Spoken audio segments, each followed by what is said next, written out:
You are listening to Ablaze Bible Reflections. Today's passage is Mark chapter 8, verses 1 to 21, read by Isioma. Love is all we need. In 1985, a group of about 45 legendary artists came together to sing a song written by Michael Jackson and Lionel Richie, titled We Are the World. The purpose was to raise money for famine relief in Ethiopia. The song raised over $60 million and became one of the most iconic charity songs ever recorded. Beyond the money and the fame, the song speaks of love. At its heart is the message that love is all we need. That same message comes alive when we read Mark chapter 8, verses 1 to 10. The story of the feeding of the 4,000. In this passage, we are invited to look closely at the heart of Jesus. We see that he is moved by compassion. He notices that people are hungry. He knows they are tired. They have been with him for 3 days and have nothing to eat. Jesus does not ignore this. He does not spiritualize their hunger or wish it away. He says clearly, I have compassion for these people. Those words matter. Compassion means feeling with. It means entering into the pain and need of another person. Jesus feels their hunger, and because he feels it, he acts. He shows love not only with words, but through care for their physical needs and personal welfare. By feeding them, he shows that love is not merely spoken, but expressed in concrete action, in the provision of daily bread, and in standing with those who have nothing to live on. We live in a world where compassion is often in short supply. Many people have lost their sense of empathy. We live with indifference and nonchalance. We close our hearts so that we do not have to feel too much. Jesus shows us another way. He allows himself to be moved. He allows himself to care. And in that care, we see what it truly means to live as his followers. The reaction of the disciples is also important. They ask, where in this remote place can anyone get enough bread to feed them? Their question sounds reasonable, but it echoes many voices we still hear today. We say things like, I'm already dealing with my own problems, or that's not really my responsibility.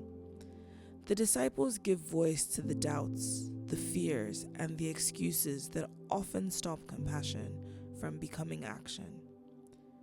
Jesus does not scold them. He does not deny the difficulty.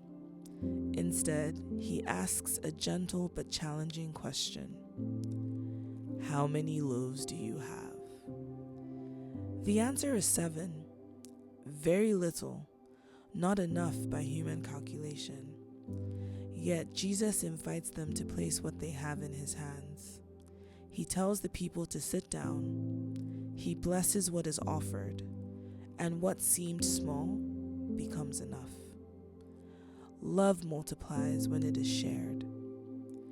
Here, we come to the heart of the message.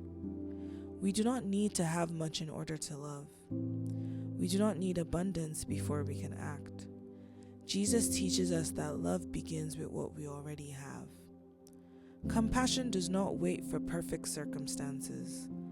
Love begins today with what is in our hands and with the people before us. This is where the song and the gospel meet. We really can make the world a better place. Not someday, but now. Not only through great projects, but through simple and faithful acts of love. Imagine if each person began where they are, with those they work with those who serve them, with those whose work often goes unnoticed, with neighbors, with members of the church, with strangers whose suffering is close enough to touch. We are often quick to support the big causes far away, and that is good. We give to relief efforts in Haiti, in Ukraine, and in Gaza. There's nothing wrong with that. It's good to care globally, but we must also ask ourselves a serious question. How many people have given to those near them? Their neighbor, the person sitting beside them in church, the struggling family on the street, the lonely person in the same village, the wounded person whose pain is close enough to hear, if only we would listen. Charity must indeed begin at home. Not all hunger is hunger for bread. Many people are hungry for love. Some are hungry for a listening ear. Some long for quality time. Some need a word of affirmation. Some simply want to be seen and acknowledged for their hard work rather than being put down. Jesus shows us that compassion responds to real needs, whatever form they take. Love pays attention. Love listens and love gives. This is what it means to be Christian. It is not only about believing the right things, it is about allowing our hearts to be moved and then allowing that movement to shape our actions. Love is willing the good of the other for the other's sake. Martin Luther King Jr. once reflected on the parable of the Good Samaritan.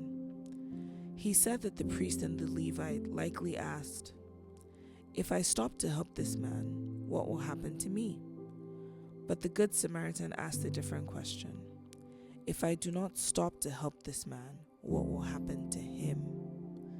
That is the question love asks. That is the question Jesus lives by in Mark 8. Love is all we need. It is you and I who will make the world a better place. We do not need to wait for governments or systems to change. Change begins when compassion becomes action. Change begins when love becomes practical.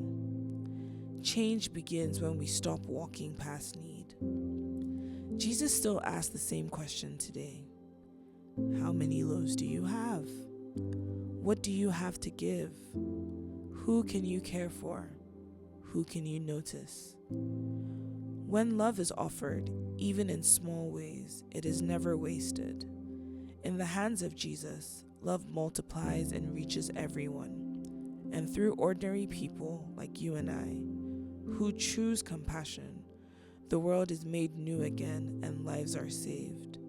In the end, love is all we need. God bless you. Stay close to the Word, the Ablaze team.